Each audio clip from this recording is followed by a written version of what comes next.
Hola a todos, aquí Pablo Veloso, otra vez, hablando a través de estos videos aquí en YouTube para tratar algunas temáticas que pueden resultar interesantes para comprender algunas cosas.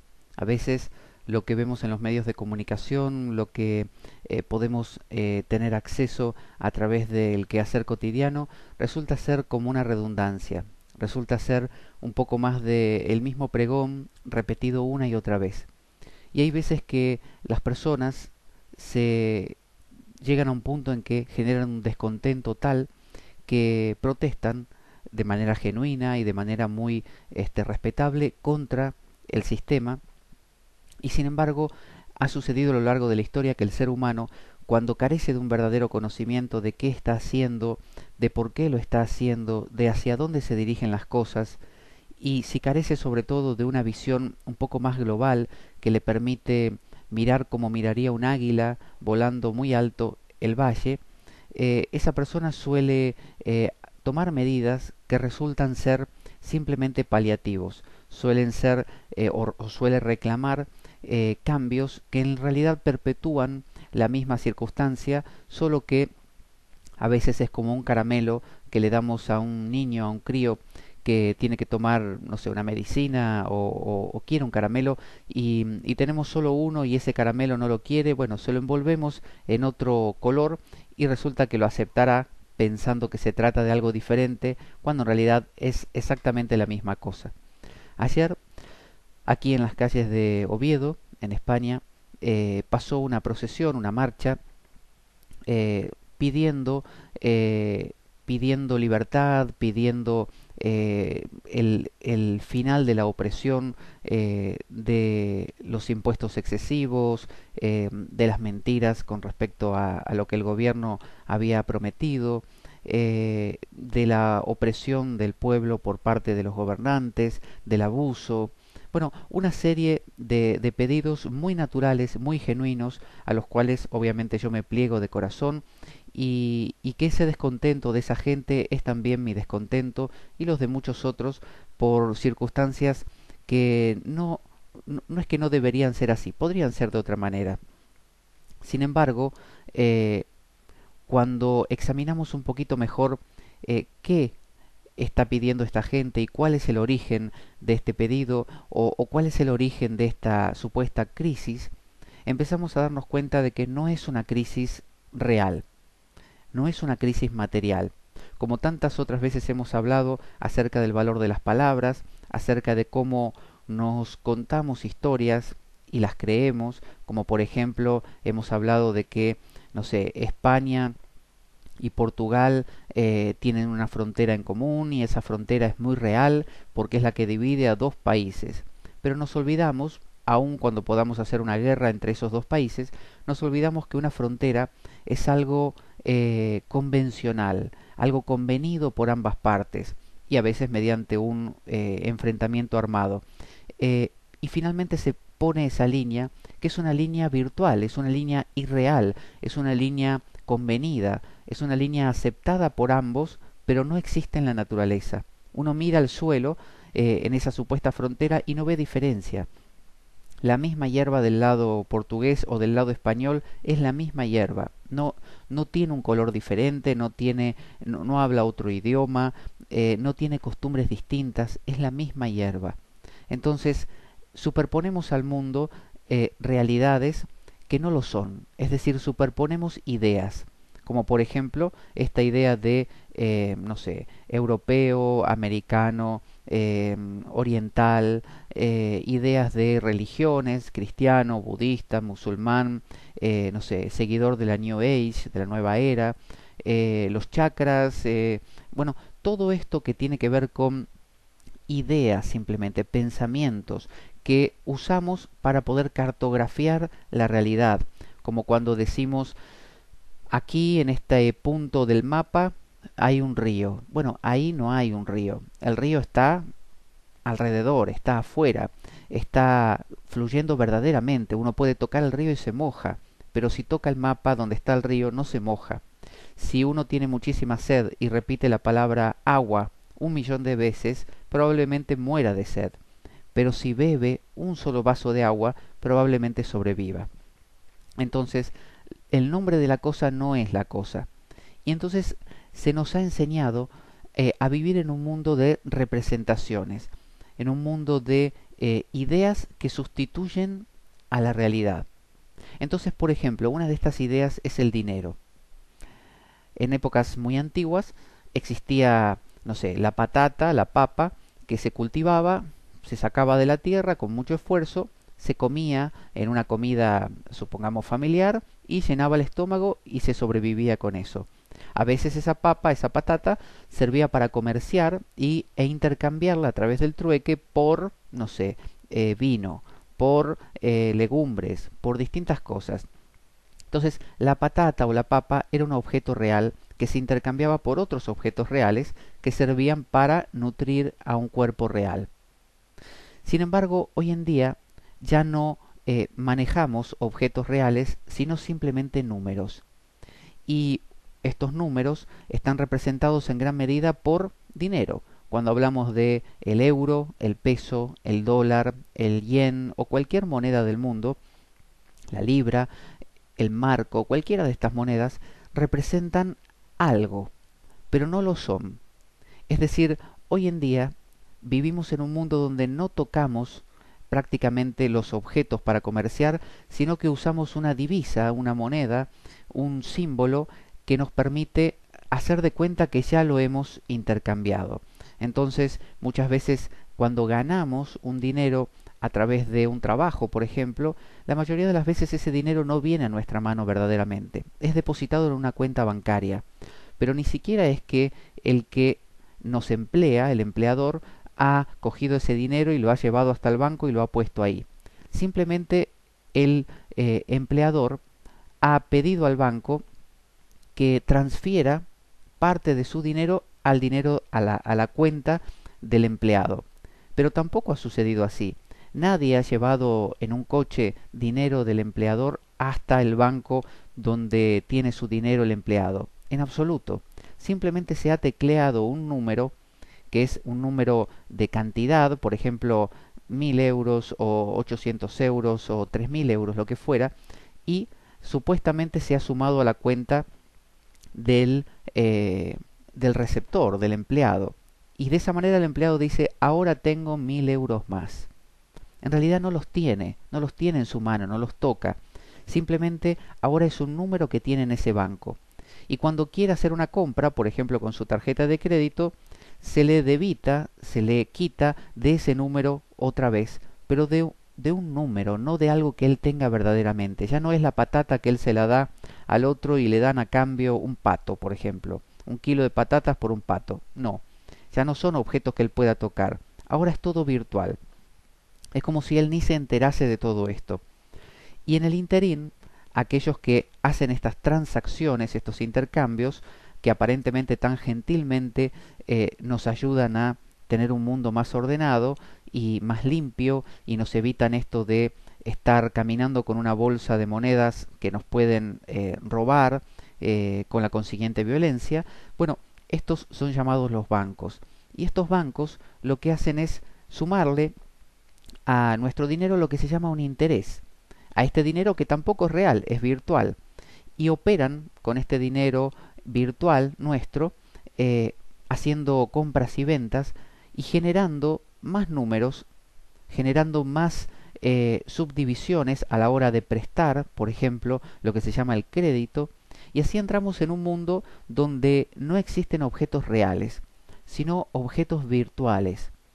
El banco crea nueva moneda, pero no en papel, eso lo crea solamente el Estado, lo crea a través de poner un número en un ordenador.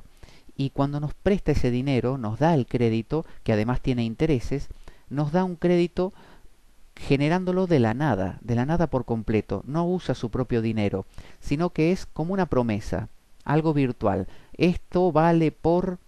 y el banco nos lo da. Y nos cobra un interés, algo más que tenemos que poner nosotros a la hora de devolverlo. Entonces, para no entrar en detalles demasiado técnicos, imaginen que se genera un mundo no real de intercambios verdaderos, sino virtual. un mundo donde existe aquella cosa llamada la economía y el balance de esa economía, donde se puede aumentar en tal cantidad el dinero o la divisa que hay en la calle que pierde valor y entonces se producen o booms por un lado cuando hay demasiado crédito y ese es el boom que le llaman la burbuja inmobiliaria, la burbuja de lo que fuese. Entonces, aparentemente la economía tiene un boom, es decir, un crecimiento exagerado. Cualquier persona puede tener créditos y cualquier persona puede comprar coches, casas y lo que fuera. Pero ¿qué sucede? Esa, ese crédito no es algo real. No le dieron a la persona un pato, un kilo de patatas en la mano. Lo que le dieron fue un número. Y ese número es algo que no existe en la realidad. Y por el hecho de no existir y de dar demasiados de esos números para comprar cosas que sí son reales, como por ejemplo el coche y la casa, ocurre que al haber demasiado pierde valor.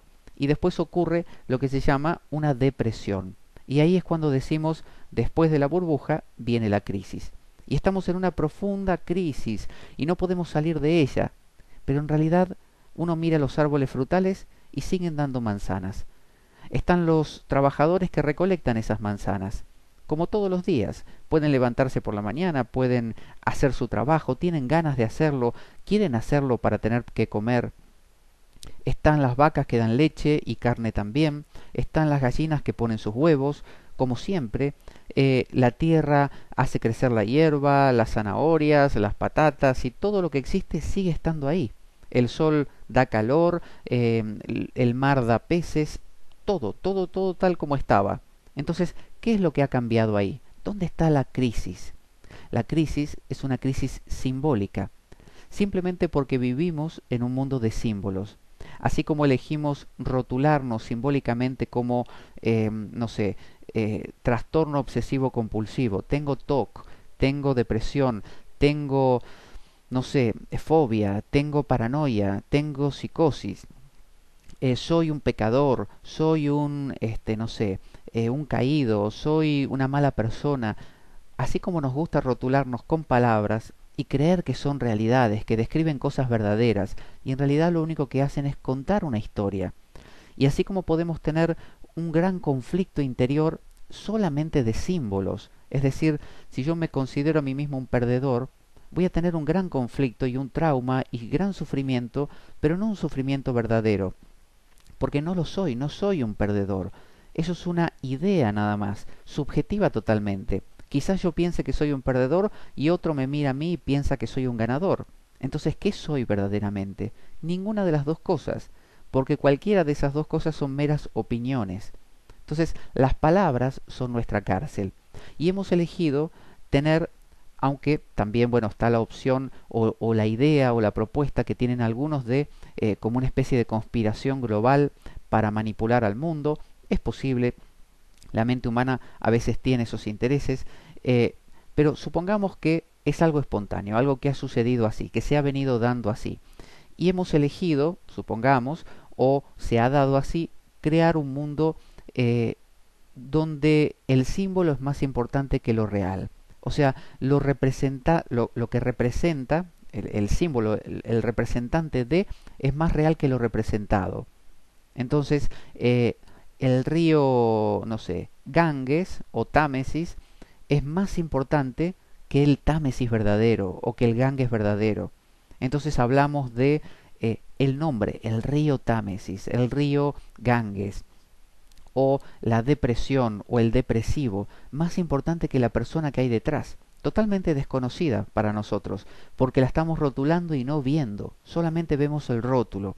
Entonces, es como si tuviéramos una pantalla delante de nuestra vista y no vemos exactamente lo que hay, sino lo que pusimos delante de lo que hay. Y vivimos en un mundo de, como le llaman los hindúes, maya, ilusión. Maya significa medida, medir. Entonces, no vivimos en un mundo verdadero, sino en un mundo que le hemos superpuesto una cuadrícula, ¿no?, de medidas, donde podemos decir, ah, esta es la cuadrícula A23, esta es la cuadrícula, no sé, X44. Desde la A23 a la X44 hay que pasar por esta y esto lleva un tiempo determinado y surge la idea de tiempo, de espacio, surge la idea de división y de mejor y peor también. Con el dinero sucede lo mismo. Vivimos en una actual crisis en Europa, en América Latina también, una crisis eh, pero de palabras. Entonces cuando las personas se manifiestan, vuelvo a repetir, de manera muy genuina, yo hago eco de ese sentimiento de bronca, ese sentimiento de impotencia, ese sentimiento de ser manipulado por poderes más grandes, pero cuando esas personas piden un cambio, lo que están pidiendo simplemente es que le suavicen la cuestión. Es como decir, había una persona, cuenta a veces Anthony de Melo, una persona sumergida en un tanque con excrementos hasta la garganta, hasta aquí. Un tanque grande lleno de excrementos. Entonces pasó una persona por ahí y lo vio a este hombre en tan penosa situación. Así que muy gentilmente le asomó el brazo, le acercó el brazo y le dijo, mire, sostenga mi brazo que lo saco. No, no, no, no, no, no, dijo la otra persona. Solo le pido una cosa. Por favor, no haga olas. No haga olas, no haga ondas. Es decir, esta persona no quería salir del tanque. Solamente quería que la situación no empeore, que se mantenga. Entonces, cuando alguien se manifiesta en la calle y dice, como sucedió en Argentina con el cacerolazo famoso, que la gente salía a la calle con sus ollas, sartenes e implementos de la cocina y con un cucharón golpeando y haciendo pam, pam, pam, que se vayan todos. Querían que se fueran todos los políticos, como si los políticos fueran los que creaban el problema. El político es un emergente del vecino. Uno o el vecino es el que en el futuro va a ser el político. Y el político, ¿qué es lo que va a hacer o lo que va a prescribir? Lo que aprendió. Y lo que aprendió es un mundo simbólico. Le enseñaron desde pequeño que valía más el símbolo que lo verdadero. Por ejemplo, vivimos en un mundo donde tener 5 coches es muy importante. ¿Por qué? Porque da apariencia, o sea, simboliza riqueza, simboliza poder. Pero yo no puedo manejar 5 coches a la vez. De la misma manera que no me puedo comer 5, no sé, pollos al mismo tiempo. Puedo comer uno. No puedo vivir o dormir en 5 casas al mismo tiempo. Puedo dormir en una.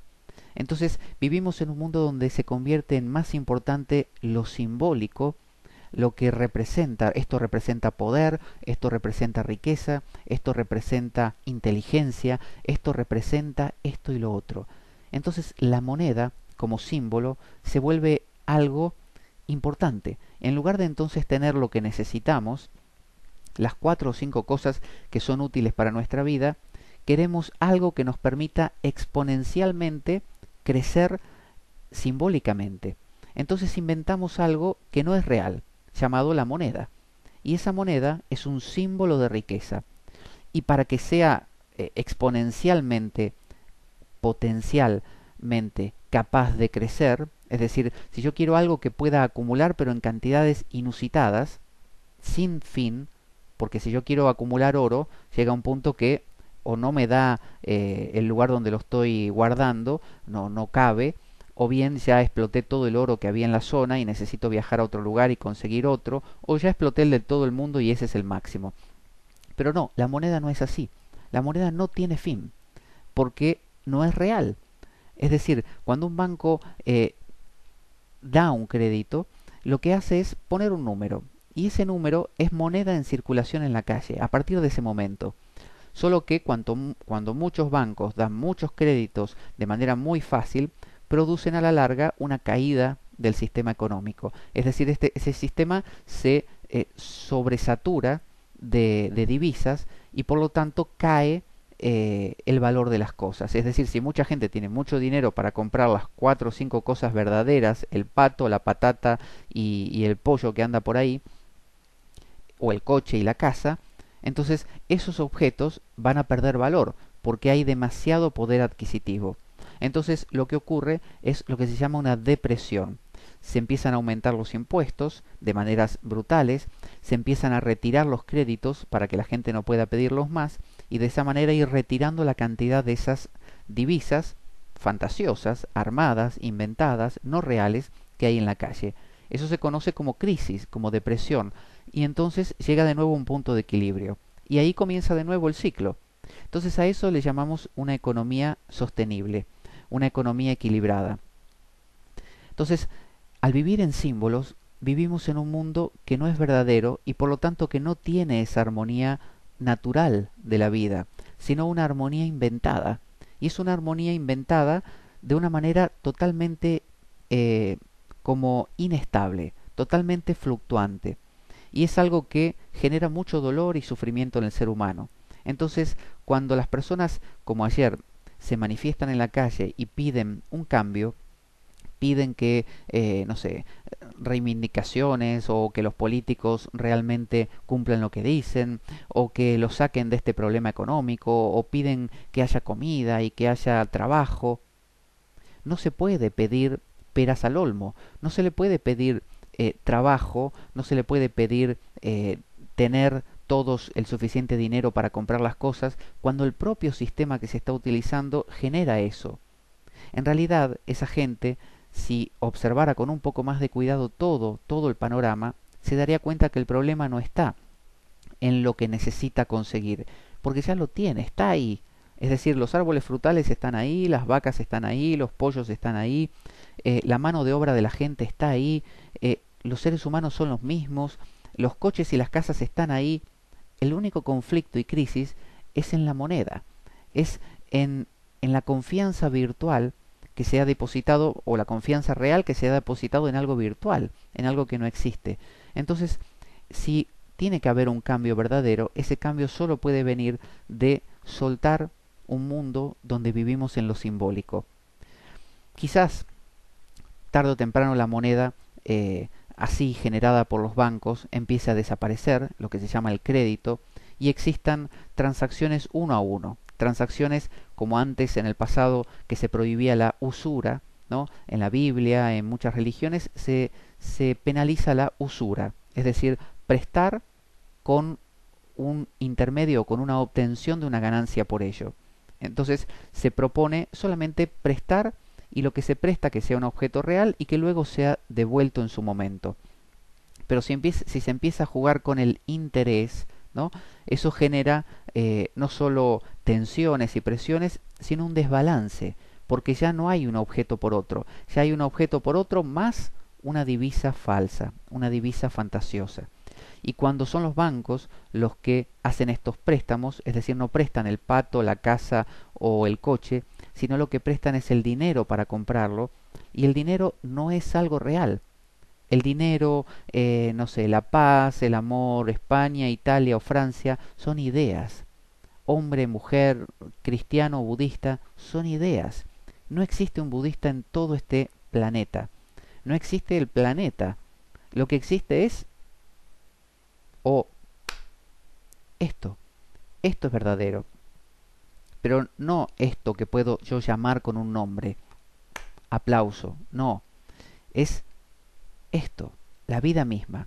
Entonces, ¿no hay que usar símbolos? Sí, usémoslos, pero no los creamos. Y cuando los símbolos están siendo usados de maneras que son nefastas, como por ejemplo esto del crédito, de crear divisas de la nada, de generar una idea de que viviendo de símbolos y manipulando símbolos de manera desordenada para obtener cosas que sí son reales, nos va a dar eso equilibrio, como por ejemplo como pasa con el dinero, terminamos mal. Entonces, hacer una manifestación como la de ayer, descontento de la gente, muy bien. Protesta, muy bien. Pedir que haya cambios, más que pedir que haya cambios es generar un cambio. ¿Cómo se genera un cambio? Con la comprensión. Los cambios no se generan con la presión o con la violencia. Los cambios se generan entendiendo. En Roma se decía, para el pueblo, pan y circo. Una persona estúpida, una persona adormilada, una persona hipnotizada, una persona dormida, es una persona manipulable. Es una persona a la cual se le vende una realidad muy fácilmente. Entonces, si queremos un mundo con un poco más de equilibrio, entonces no vivir en base a los símbolos o usarlos de maneras un poco más armoniosas, y eso se basa en entender qué es un símbolo. No es algo real, es una convención de palabras. No existe el amor, no existe la paz, no existe la armonía, no existe la espiritualidad, no existe España, Italia o Francia, no existe el dinero. Son convenciones, como las fronteras de los países, como el número 5. Entonces, queremos contar cosas, usemos los números, pero no creamos que son reales y no nos volquemos a ellos de una manera tan brutal y tan absoluta que llegue un punto que nos demos cuenta que estamos pisando en el aire y nos caigamos al precipicio. Entonces, reclamar, pedir, muy bien. Querer que haya un cambio, muy bien. Pero tiene que ser un cambio, como le dicen, de paradigma. Un paradigma es un cómo son las cosas. Si a mí me preguntan cómo son las cosas, bueno, son así, así, así para mí. Ese es mi paradigma.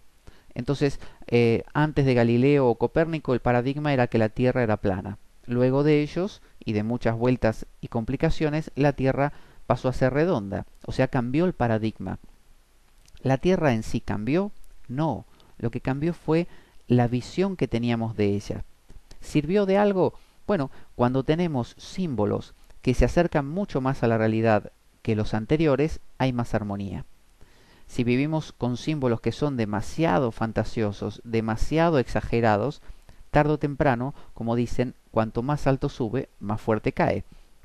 Entonces, de la misma manera, cuando tenemos que quejarnos, tal como decía por ejemplo Krishnamurti, que hablaba de la revolución fundamental, es decir, revolucionar matando gente, revolucionar derrocando un gobierno, revolucionar a veces no sirve para nada. Uno ha visto a lo largo de la historia gobiernos que han sido depuestos, a veces por la violencia, gobiernos como por ejemplo en Chile, en Argentina, en muchos países africanos también, donde a veces por manipulación de otros gobiernos más poderosos se derrocan gobiernos para poner otros y aparentemente hay un cambio, pero es el mismo caramelo con otro envoltorio. Entonces, cambiar tiene que ser un cambio fundamental.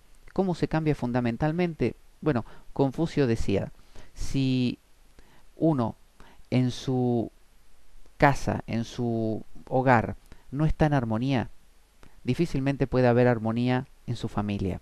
Y si no hay armonía en su familia, no hay armonía en su barrio. Y si no hay armonía en su barrio, no hay armonía en su provincia. Y si no hay armonía en su provincia, no hay armonía en el país. Y si no hay armonía en el país, no hay armonía en el mundo.